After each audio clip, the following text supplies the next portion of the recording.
Assalamualaikum warahmatullahi wabarakatuh. Apa kabar muslimin dan muslimat?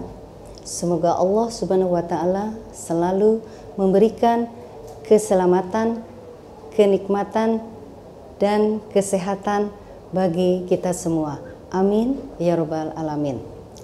Kali ini kita jumpa di program Keajaiban Al-Qur'an. Di sini kita akan melihat Al-Qur'an dari sudut pandang lain dengan metode matematika Al-Quran. Kita akan melihat bagaimana begitu presisinya susunan setiap surat dan ayat yang ada di dalam kitab suci Al-Quran. Pesan tersirat yang selama ini luput dari pengamatan kita, bagaimana semua susunan ini begitu rapi, terkonsep, dan memiliki pesan yang begitu bermakna untuk kita sebagai umat manusia. Semuanya akan dipaparkan oleh Pak Gunawan dalam program Keajaiban Al-Quran.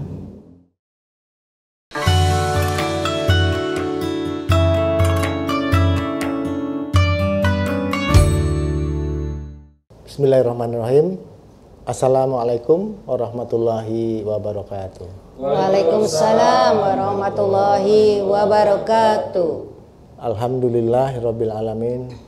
Asyhadu an la ilaha illallah wa asyhadu anna Muhammadar Rasulullah. Allahumma shalli ala Muhammad wa ala ali Muhammad. Saudaraku di studio yang saya hormati dan sahabat JMN di rumah yang saya hormati. Hari ini kita perdana ya untuk membahas tentang matematika Al-Quran. Barangkali pernah dengar ya metode tentang matematika Al-Quran? Pernah dengar sih. Pernah ya. Jadi sebetulnya matematika itu sesuatu yang mengasihkan sebenarnya. Bukan sesuatu yang menakutkan atau apalagi sulit. Karena matematika itu tidak bisa bohong sebenarnya. Karena ya sesuatu yang pasti kan, bahwa kalau 2 tambah 2 pasti 4 gitu. Dan kemudian kenapa ini dikatakan sebagai matematika Al-Quran? Karena basicnya memang bahwa yang kita kaji adalah Al-Quran. Hanya kita ada panduannya itu adalah Al-Quran yang formatnya 18 baris. Nah, jadi sahabat JMN semuanya yang di studio maupun yang ada di rumah, ini ada Al-Quran sebagai standar kajian, ya. Bahwa standar kajiannya itu ada ciri-cirinya. Yang pertama adalah dia berformat 18 baris, ya. Jadi Al-Quran inilah yang dipakai sebagai objek kajian kita ini nantinya. Untuk seterusnya nanti ya. Bukan berarti Al-Quran yang format lain itu salah. Tidak. Secara teksnya atau ayat-ayatnya sama semuanya. Jadi inilah Al-Quran standar yang kita pakai sebagai objek kajian. Kemudian di halaman awal atau di halaman Al-Baqarah, Al-Fatihah dan Al-Baqarah ini tersusun sangat khas susunannya ya. Ini untuk sahabat yang di rumah, nanti kalau mengikuti kajian ini silahkan nanti untuk cek, pegang Al-Quran yang format 18 baris dan buku catatan. Nah sehingga nanti kalau ada komplain atau ada saran, ada pertanyaan, silahkan nanti bisa menghubungi di nomor yang akan tertera nanti ya. Nah, untuk lebih simpelnya sebetulnya bahwa metode ini kita semua itu sudah punya basicnya sebenarnya. Hanya barangkali untuk merangkai suatu kalimat butuh kebiasaan dan keterlatihan. Nah, kenapa saya bilang basicnya itu kita semuanya sudah punya? Karena pada dasarnya bahwa metode ini yang pertama adalah bicara tentang huruf. Kalau biasa kita kenal dengan nama huruf hijaiyah. Alif bata semuanya kita semuanya kenal lah. Dan sahabat di rumah pasti kenal semuanya. Kemudian yang kedua adalah angka. Ini lebih gampang lagi. Tidak sekolah pun orang tahu tentang angka. Maka inilah salah satu bentuk rahmatan lil alaminnya adalah angka. Karena tidak sekolah, orang tahu tentang angka. Jadi angka atau berhitung pada dasarnya Allah sendiri yang langsung yang memberikan pelajaran kepada manusia. Pada dasarnya itu, karena tidak sekolah di formal, seseorang bisa berhitung. Nggak mungkin dia beli sesuatu ke toko kemudian dikembaliin salah. Nggak mungkin. Dia pasti akan minta kembalian sesuai dengan angka atau nominalnya. Nah, jadi itu kira-kira bahwa matematika Al-Quran adalah sesuatu yang sangat menarik dan unik gitu. Saya akan mencoba memberikan satu gambaran sedikit ya. Dasar-dasar dari metode ini. Yang pertama, saya nanti ada beberapa simulasi untuk saya berikan gambarannya sehingga akan lebih mudah memahaminya. Nanti kalau di pertengahan misalnya ada pertanyaan, silahkan tanya saya. Jadi jangan ragu gitu. Oh, ini dari mana dasarnya dan sebagainya. Kita semua tahu pasti bahwa huruf hijaiyah, alif sampai ya, jumlahnya sekian. Tapi saya agak ragu apakah pernah menghitung sih huruf alif sampai kemudian ya. Pernah nggak menghitung? Belum pernah. Belum pernah? Iya. Nggak tahu malah. Nggak tahu. Nah, tapi paling tidak karena ini bicara tentang sesuatu matematik, berarti ada bicara tentang soal hitungan. Maka ini kalau kita hitung sebetulnya, ada satu metode yang mengatakan jumlah huruf ini itu ada yang mengatakan 28 huruf. Karena, ya? Siapa yang ngatain 28 huruf? Iya, karena ada satu metode. Metode, yaitu huruf lam alif dan hamzah ini tidak termasuk di huruf hijaiyah ini. Maka ada metode yang mengatakan bahwa huruf hijaiyah terdiri dari 28 huruf. Nah, kemudian ada yang mengatakan 29. Karena huruf lam alif dianggap sebagai gabungan daripada huruf. Maka ini tidak masuk di huruf ini. Tapi kalau hamzahnya dia masuk. Dan kemudian ada yang mengatakan 30. Yaitu lam alif dan huruf hamzah ini termasuk di dalam hitungan huruf hijaiyah tersebut.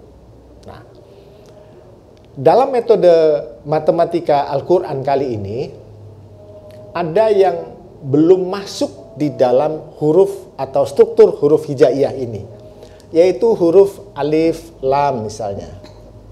Nah, huruf alif lam ini kadang kita kalau kita belajar ilmu huruf, ini alif lam samsiah atau alif lam komariah. Nah, sebenarnya ini sebetulnya huruf. Hanya saja di dalam metode 3 ini huruf ini tidak masuk di dalam strukturnya. Tetapi dalam metode matematika Al-Quran, huruf ini ada. Huruf ini ada. Yaitu ini huruf ke-31. Dan yang kedua adalah huruf tak marbutoh atau tak tertutup atau tak tanwin dikatakan. Ini adalah huruf ke-32. Apakah di Al-Quran ada itu huruf alif, lam, dan ta marbutoh? Ada ini, karena ini kan ada pelajaran tersendiri sebetulnya tentang ilmu huruf. Yaitu pada saat kapan dia berfungsi sebagai alif lam samsiah, pada saat kapan dia berfungsi sebagai alif lam komariah. Misalnya asyamsun, nah itu berarti kalau lamnya dia lebur ke dalam huruf shin, maka dia dinamakan sebagai syamsiah. Al-qamar, alif lamnya terdengar terucap jelas, maka dia dikatakan sebagai komariah, alif lam komariah. Jadi dari situ saja maka dianggap sebagai syamsiah, ya berarti ketika lamnya dia lebur ke dalam huruf berikutnya.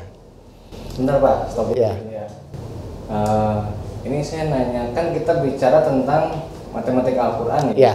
Sedangkan ini kan ada beberapa yang mengatakan bahwa huruf itu 28, 29, 30, 31, 32. Yang betul itu yang mana, Pak? Nah, kita bukan bicara tentang betul dan salahnya. Tetapi ada metode yang memakai sistem 28. Ada. Karena saya tidak mempelajari khusus, maka saya tidak jawab ini, tidak bisa jawab. Oh. Jadi metode kita ini memakai yang 32 unsur, bukan yang 30. Nah, tapi sekali lagi bukan berarti yang ini salah, karena ini ada metode tersendiri. Karena setiap metode pasti punya kelemahan dan kelebihan masing-masing. Ini juga akan sama, pasti punya kelemahan pasti. Karena namanya juga metode. Kalau Al-Qur'annya tidak punya kelemahan, tapi metode untuk memahami Al-Qur'an pasti ada kelemahannya. Karena itu adalah metode. Bisa dipahami ya? Bisa dipahami. Nah, oke. Nah, kenapa kita memakai yang 32 unsur huruf ini? Mari kita coba simulasikan bahwa kita memakai yang 32 huruf ini.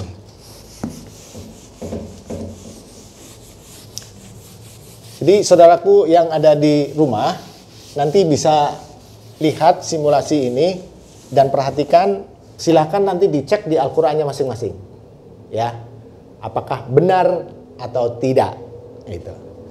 Nah, kita melihat bahwa kenapa kita mempelajari secara matematika Al-Qur'an. Karena Al-Qur'an tersusun sangat rapi dan terstruktur, tersistematis dan sangat terukur gitu.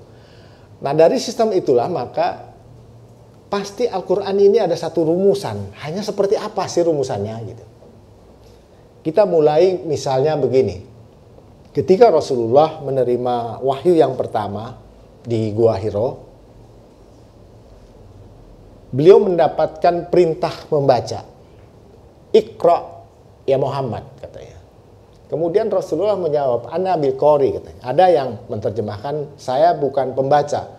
Saya tidak bisa membaca. Tapi yang jelas bahwa di situ Rasulullah menjawab, intinya saya tidak bisa baca.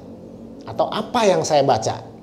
Kalau apa yang saya baca berarti Rasulullah bisa membaca. Tapi padahal Rasulullah tidak bisa membaca. Berarti Rasulullah waktu itu mengatakan saya tidak bisa membaca. Nah, surat Iqra atau surat yang pertama kali turun yaitu suratnya surat Al-Alaq. Ini barangkali kelihatan ya? Terlihat ya? Terlihat. Terlihat jelas ya? Nah, surat Al-Alaq ini adalah surat yang pertama kali turun. Yang jumlah ayat 1 sampai dengan 5. Jadi 5 ayat pertama inilah surat yang pertama kali turun. Yang menjadi pertanyaan adalah, kenapa surat yang pertama turun tidak ditempatkan di surat pertama? Malah dia ditempatkan di surat nomor 96. Nah, nggak tahu Pak, kenapa tuh? Nah, berarti pasti ada sistemnya. Kan gitu. Pasti ada sistemnya. Karena setiap surat nanti dia punya sistem tersendiri. Gitu. Mari kita lihat. Sistemnya seperti apa? Ketika Rasulullah menerima wahyu tadi bahwa diperintahkan membaca. Kalau sekarang misalnya kita membaca berarti kan ada huruf yang dibaca kan? Iya. Tadi huruf itu ada berapa? Masih ingat? 32 kan? 32. Metode kita ini. Nah, perintah Iqra, perintah bacanya ada tiga kali. Maka ada 32 unsur huruf, ada 32 huruf tadi. Kali 3. Karena 3 kali perintah, Iqra. Iqra ya Muhammad, Iqra ya Muhammad. Nah, ini ketemunya akan menjadi 96. Sama dengan itu. Nah, maka surat Iqra itu ditempatkan di surat nomor 96 ini. Oh, jadi ditempatkan 96 berdasarkan perhitungan itu ya? Nah, ada sistemnya seperti ini. Boleh katakanlah ini, wah ini hanya kebetulan. Kan ada anggapan. Ya, kalau orang awam seperti saya mengatakan, kebetulan. Ini, gitu. Oke, kita dari sisi yang lain ya. Tetap pengambilannya adalah dari huruf. Karena unsur terkecil dari Al-Qur'an adalah huruf. Unsur terkecil. Maka kita memulai sesuatu yang terkecil, yang mudah-mudah saja, yang kita semuanya tahu. Nah, jangankan tadi saya mencoba bertanya, pernahkah menghitung huruf alif bata? Belum. Padahal kita jago berhitung loh sebenarnya. Karena kita belajar berhitung itu dari kecil. Buka Al-Quran gitu Pak. Iya, bisa jadi karena malas, bisa kan gitu. Bisa jadi karena tidak sempat, ya nggak tahu lah gitu. Iya. Betul ya Bu ya? Iya betul. Nah, sekarang dari 32 huruf tadi kan sebetulnya ada dua nih. Huruf ini dibagi dua, yaitu yang bertitik, ya, ada huruf-huruf yang bertitik nih. Terus kemudian yang non titik atau tidak bertitik. Nah, dari sisi ini kita akan bingung loh, kok bisa dibagi dua? Dari mana? Kalau kita mengacu kepada surat Yasin ayat 36. Surat Yasin, jadi surat 36 ayatnya 36. Di situ jelas. Maha suci Allah yang menciptakan segala sesuatunya berpasang-pasangan. Dan seterusnya. Jadi segala sesuatu yang ada di alam ini berpasangan. Ya, jadi huruf pun berpasangan. Ternyata ada 16 huruf yang bertitik dan ada 16 huruf yang tidak bertitik.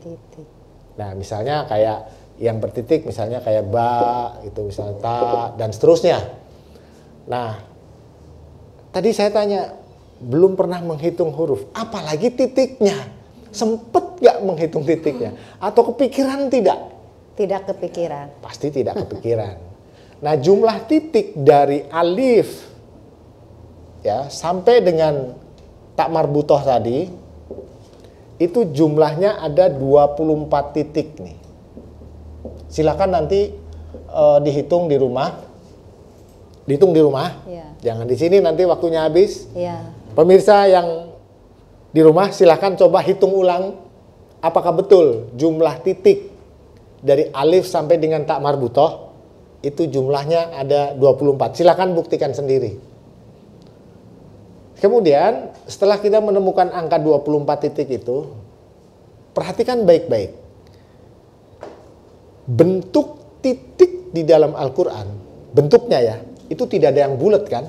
Benar nggak? Ya, Tidak ada yang benar. seperti ini. Iya benar. Bentuknya pasti apa namanya ini kalau Ketupat kayak ketupat. jajaran genjang ya, jajaran atau segi genjang, empat lah ya. gitu namanya kan, yang lebih gampang. Nah, segi empat. Dari 24 titik, sekarang pertanyaannya karena ini mengandung unsur angka 4, maka 24 kali 4. Artinya dari 24 titik ini ada berapa sudutnya? Iya kan? Karena ini ada 4 sudut. 2, 3, 4. Maka ini akan ketemu angka 96 lagi. Ketemunya sama, al-alaq lagi, ke sini lagi. Iya. Akan ketemunya ke sana lagi. Inilah salah satu bentuk argumentasi bahwa huruf terdiri dari 32 unsur. Karena dia harus bisa dibuktikan secara sistem. Bukan hanya dari sisi materinya ada, hurufnya ada, tetapi sistemnya juga harus ada. Oh, jadi dari titiknya Pak ya? Ya. Kalau yang non titik ini gimana Pak? Ya kalau non titik kan tidak ada titiknya, tidak dihitung dong. Oh, tidak dihitung jadi? Iya, artinya titiknya. Kita kan menghitung jumlah titiknya. Ya. Paham ya? Paham. Nah, jadi dari sisi lain misalnya. Saya hapus ini ya. Dari sisi yang lain, Al-Quran tersusun dari 7 bahasa yang baik. Pernah dengar ya? Nah, kalau 7 dalam bahasa Arabnya tahu nggak apa? 7 bahasa Arabnya tahu nggak? 7 itu bahasa Arabnya sab'a.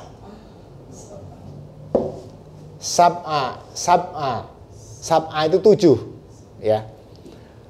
Kalau sin, ini sab'a terdiri dari huruf-huruf sin, kemudian ba, kemudian ain. Nah, inilah kita memulainya.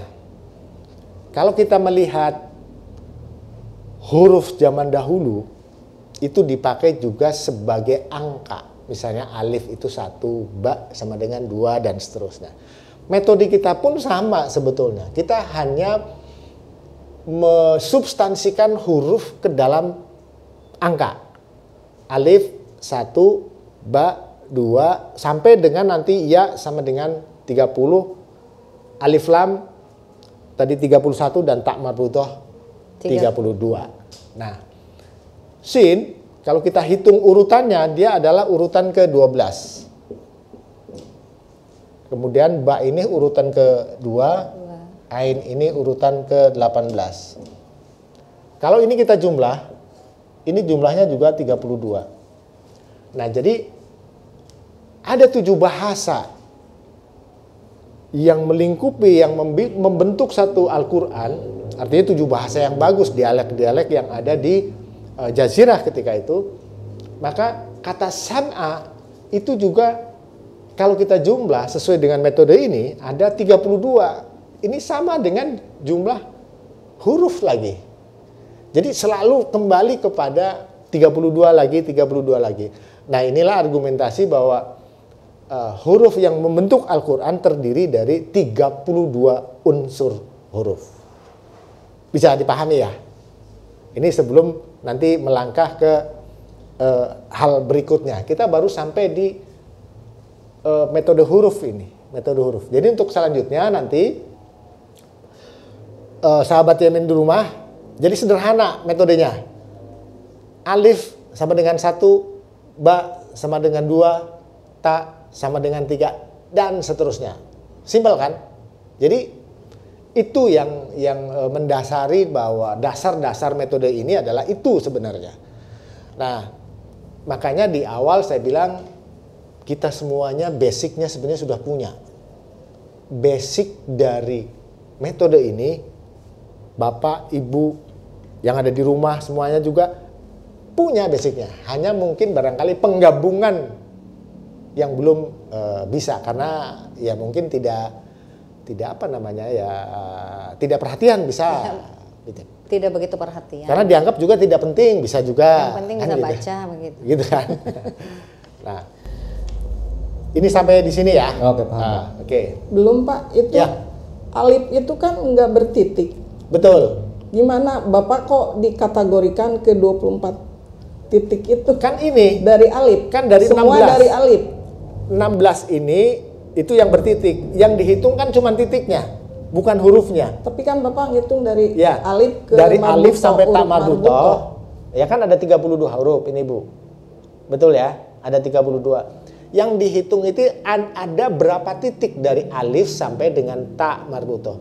Kalau alif tidak ada titiknya ya jangan dihitung. Itu maksudnya. Ya berarti bukan dari alif, dari ba. Maksudnya Yang huruf bertitik. Kan yang bertitik. Iya, artinya ini Bu, ini ya. Jadi ada 16 huruf bertitik dan ada 16 huruf yang non titik. non-titik. Gitu ya. Ada 16 huruf nih non titik. Tapi untuk menghitung jumlah titik secara keseluruhan, kita kan harus cek dari alif sampai dengan ta marbutoh. Harus cek. Bukan berarti alif harus ada titiknya, tidak. Coba Bisa. ditulis aja Oh, dari maksudnya alif sampai begini, tamar. maksudnya kan metode ini 32 huruf nih, Iya. dari alif sampai ta marbutoh Iya. gitu. Nah, yang ada titiknya aja yang dihitung. Ya, maksudnya gitu. Yang ada titiknya aja yang Iya. dihitung, Bu. Gitu. Tapi itu yang 24 titik. Yang Ada Bapak di jelaskan sini. ini 24 titik. Iya, dari alif sampai ta marbutoh itu ada 24 titik. Yang hurufnya yang Iya. bertitik. Iya. Jadi dari alif sampai ta marbutoh itu jumlah titiknya ada 24. Coba ditulis alif sampai tamar butok dulu supaya jelas.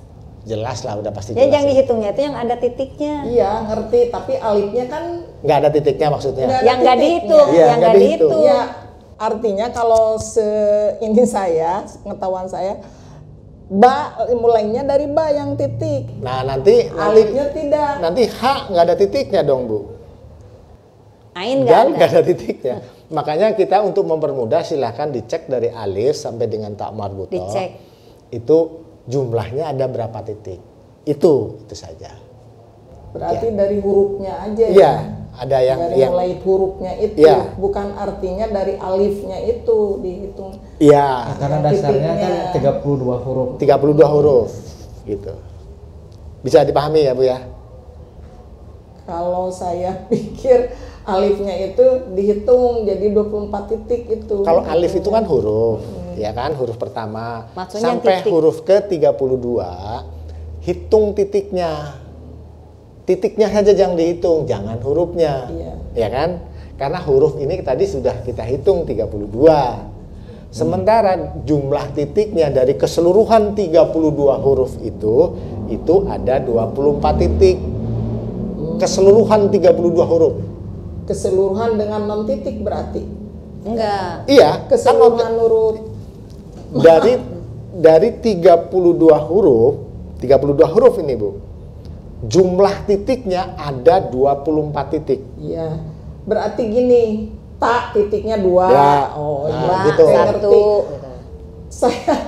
Saya kira yang 16 bertitik itu huruf gitu. Iya, ini huruf Iya, yang bertitik. huruf. Kalau ini 24 itu jumlah titiknya 3 berarti Iya, gitu. Oh, betul. iya. Betul. Iya, Paham ya? Oke. Paham ya? Paham. Oke, kita lanjut. Iya. Nah, ini baru bicara tentang huruf. Nih, kalau kajian begini tuh tidak ngantuk, Bu. Karena kita diajak untuk berpikir. Ada 300-an ayat yang menyuruh kita untuk menggunakan akal, untuk berpikir. Apakah engkau tidak menggunakan akal? Apakah engkau tidak berpikir? Itu ada 300-an ayat. Nah, sebetulnya ini masuk di ruang lingkup ini karena kita mulai Ada lagi Pak, saya pertanyaan. Nah, kenapa untuk membuktikan yang tadi 32 huruf, kenapa diambil dari titik gitu? Nah, salah satunya kan kalau misalnya 30 huruf kan tidak ketemu.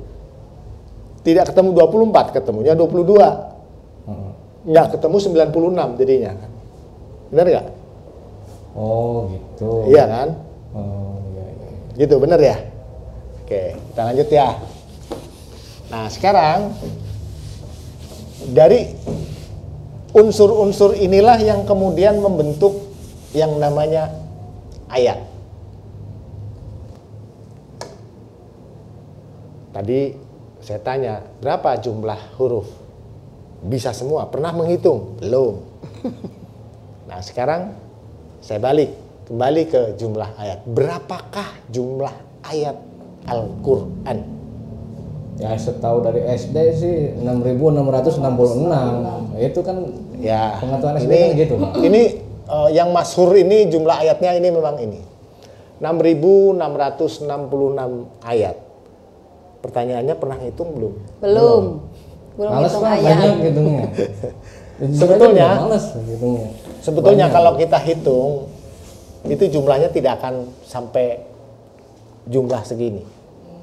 Artinya dihitung secara manual. Misalnya memang katanya sih ada bahwa penghitungan yang 6.666 ada metode yang tersendiri. Tapi saya belum menemukan yang ketemu pas sekian metode yang mana sih gitu. Misalnya tambah basmalah ditambah tanda-tanda wakaf.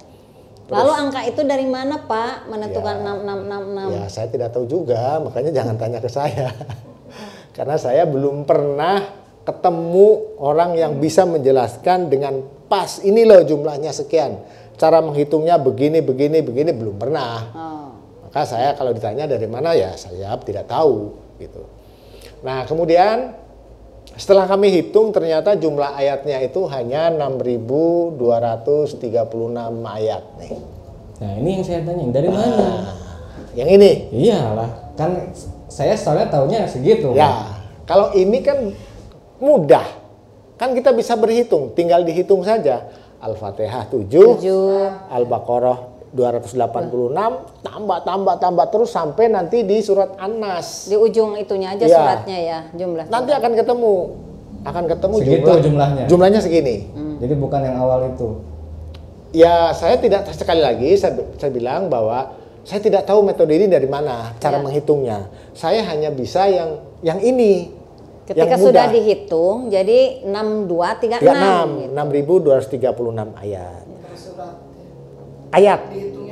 Iya, per surat boleh, per ayat itu juga boleh gitu. Karena setiap ayat itu ada tanda begini dan Iya, ada angkanya. Jumlah ayat. Gitu. Ya kan setiap ayat. Ini nggak akan salah gitu Iya. kalau kita lihat di Al-Qur'annya. Jadi di akhir surat Betul. itu nanti ada angka yang terakhir itu dijumlahkan. Secara manual, kalau kita bicara tentang matematika Al-Quran, ini tidak bisa hanya satu argumen saja mengatakan bahwa Al-Quran jumlah ayatnya 6.236. Bukan kita tidak percaya, tapi kita harus membuktikan sesuatu sehingga kita lebih yakin sekali tentang Al-Quran. Jangan hanya sekedar katanya. Harus dibuktikan. Ya, Tapi kalau kita itu harus memang bisa. katanya, Pak. Dari Ya. SD kan dikasih taunya gitu. Belum pernah buktikan. Ya, belum sampai sekarang makanya saya tanya. Kata Harus guru, dibuktikan. kata ustad. Iya, makanya saya tanya gitu kan. Nah, kemudian ada cara lain menghitungnya, yaitu dengan melihat simbolnya. Nah, ini sahabat Yemen di rumah, silahkan buka Al-Qur'annya yang format 18 baris tadi. Kalau kita lihat yang seperti ini, pasti semuanya akan sama. Ini bisa di zoom nggak ini? Nggak bisa. Ya, jadi kalau kita lihat format Al-Fatihah dan Al-Baqarah di halaman awal selalu seperti ini. Ya. Semua Al-Quran tuh, Pak. Format 18 baris. Oh, Makanya kita bicara yang format 18 baris. Seperti awal saya katakan bahwa objek kajian kita ini adalah berdasarkan format 18 baris gitu ya. Nah, dari sisi Al-Fatihah jumlah ayatnya 7, Iya. tetapi dia disusun di dalam 1, 2, 3, 4, 5, 6 baris. Ya, Jumlah ayatnya 7 disusun 6 baris. Iya. Nah, Al-Baqarah dia 4 ayat, tapi sama disusun juga di dalam 6 baris. Oke, saya akan gambarkan visualnya ya. Nanti akan terlihat.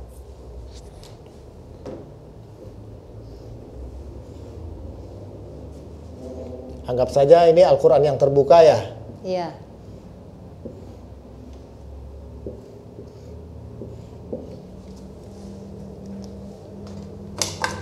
Ini suratnya Al-Fatihah. Dan ini surat Al-Baqarah.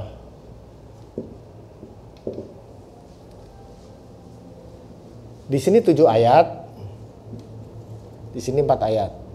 Susunannya tadi di sini ada 6 baris ya. 1, 2, 3, 4, 5, 6.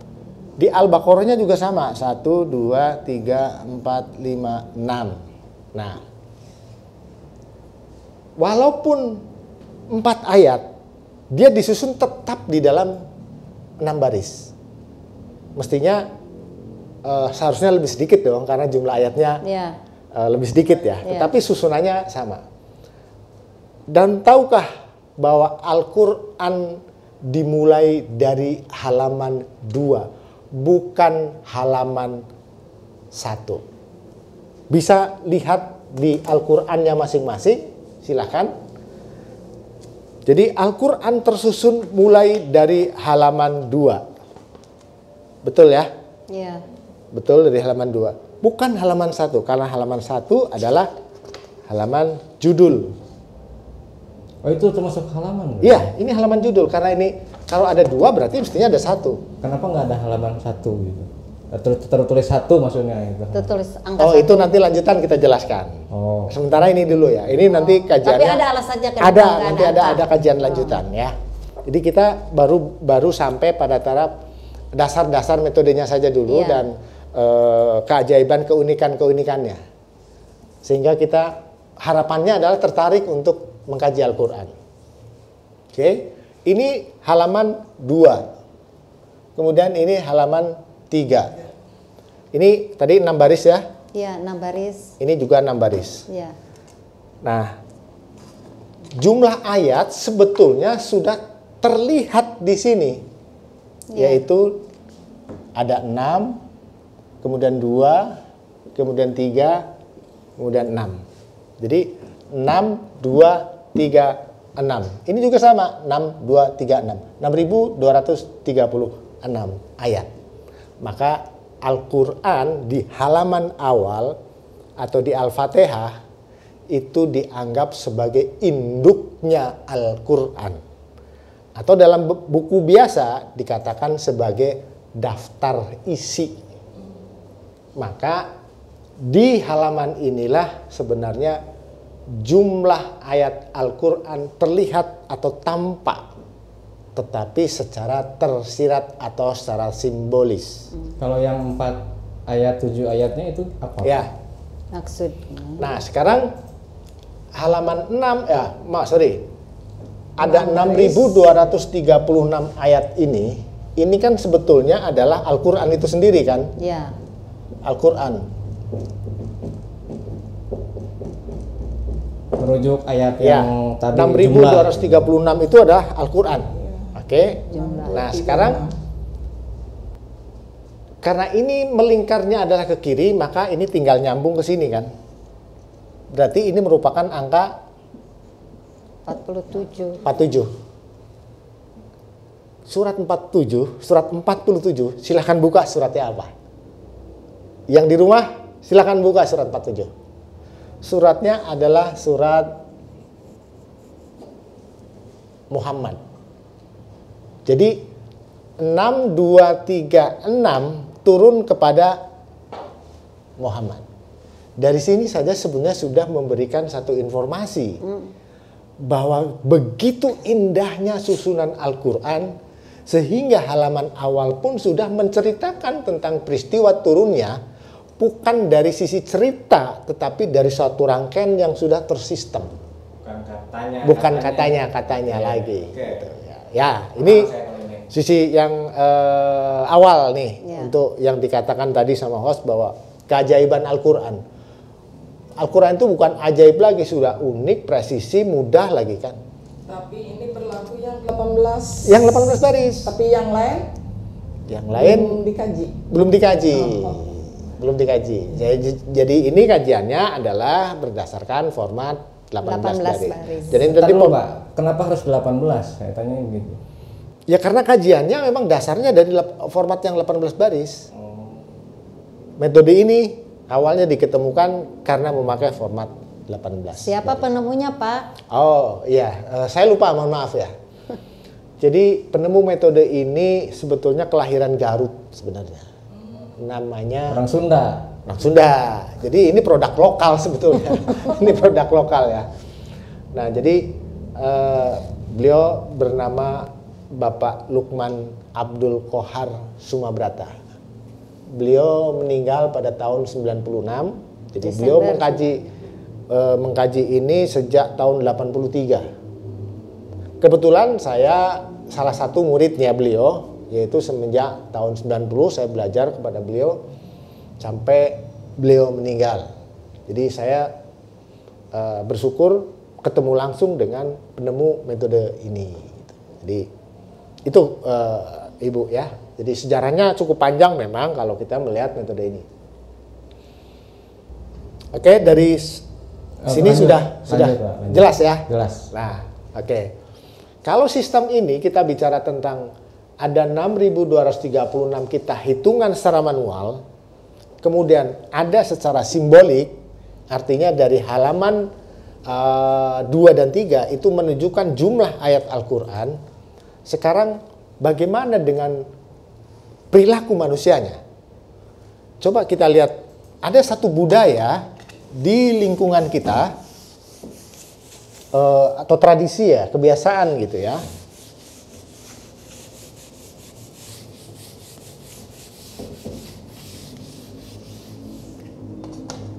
Ini 6.236 ya. Ayat. Tadi secara manual, hitungan manual ketemu 6.236. Secara simbol ketemu juga 6.236. Nah, sekarang secara budaya atau kebiasaan di masyarakat kita ada satu tradisi atau kebiasaan. yaitu membaca surat tertentu pada hari tertentu. Betul nggak? Betul. Betul ya? Nah, Yasinan maksudnya gitu. ya.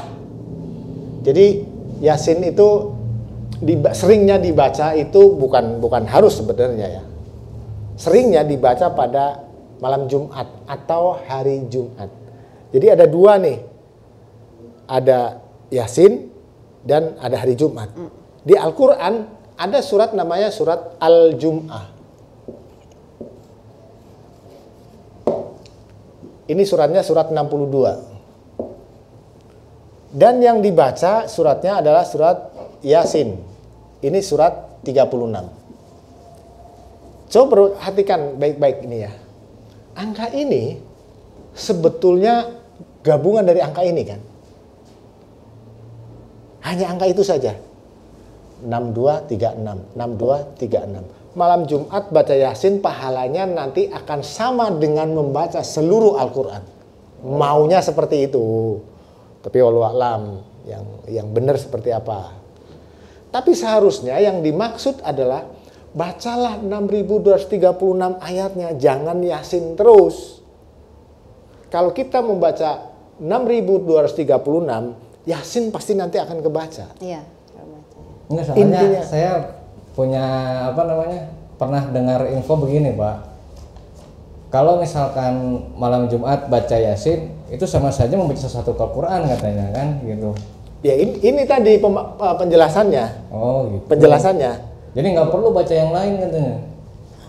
Iya, itu keliru, menurut saya keliru. Pemahaman yang keliru. Pemahamannya keliru. Karena kalau kita bicara tentang matematika Al-Quran, matematika, surat itu berarti nilai, kita bicara nilai ya. 1/114. Iya. Surat maksudnya. Iya, kita bicara surat ya. 1/114. Nah, 1/114 kan tidak mungkin sama dengan 114. Iya betul. Iya. Betul. Yang dibaca 1/114 mintanya 114. Kalau kita bicara tentang matematika ya, kan tidak apa. Artinya bahwa harapannya sebetulnya harus dibaca itu keseluruhan ayatnya, jangan Yasin terus. Jadi gitu. memang keliru kalau yang itu kalau pengen baca satu Quran Yasinan aja setiap malam Jumat. Ya sama dengan Saya misalnya pernah punya info itu soalnya.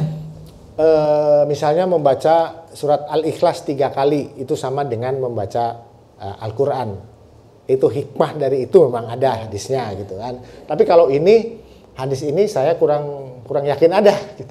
Belum ketemu. Yang ada malah justru yang dibaca itu surat Waqiah malam Jumat, bukan surat Yasin. Tapi bukan berarti tidak boleh, sekali lagi jangan nanti terpleset kata-kata saya. Ya.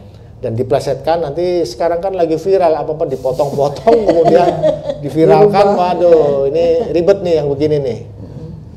Akhirnya menjadi ternyata di kajian itu Yasin tidak boleh dibaca. Waduh, kan bahaya juga yang seperti ini Boleh kan. dibaca. Boleh dibaca, tapi jangan Yasin terus, Iya. yang lain dibaca dong. Harus satu Al-Quran gitu. Itu kira-kira. Jadi yang paling pas sebetulnya kalau ini mau berarti bertadaruslah membaca Al-Quran.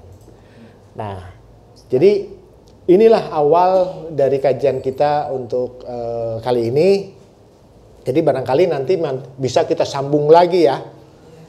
Kemana sih sebetulnya arah dari metode ini sehingga Al-Quran itu menjadi lebih menarik untuk kalangan anak-anak muda dan juga tentunya untuk orang tua. Dan yang paling harapan buat saya sebetulnya adalah bagaimana sih kita tertarik minimalnya mengajak kepada saudaraku semua yang ada di luar bahwa marilah kita mulai tertarik kepada Al-Quran. Justru malah penasaran Mengkajilah. saya Pak. Dari halaman 1 tadi aja kan belum dijelasin gitu. Jadi jadi penasaran saya juga. Ya, itu nanti kan ada lanjutan. Jadi karena di kali ini saya hanya menjelaskan tentang dasar-dasar dari metode ini. Jadi metodenya sebetulnya sederhana tadi kan, hanya yang pertama adalah huruf, yang kedua angka, terus jumlah ayat, titik. Itu kan gampang sebenarnya, tidak ada yang sulit sebenarnya. Gampang kan? Nah, jadi Gampang setelah tahu Iya, gampang karena setelah tahu, saya kan sudah tahu ya gampang Ya. itu. Sebelumnya Sekali kita kan ini tidak gitu. perhatian. Ya. Ya. Jadi inilah ya, untuk sementara mungkin metode ini sampai di sini ya.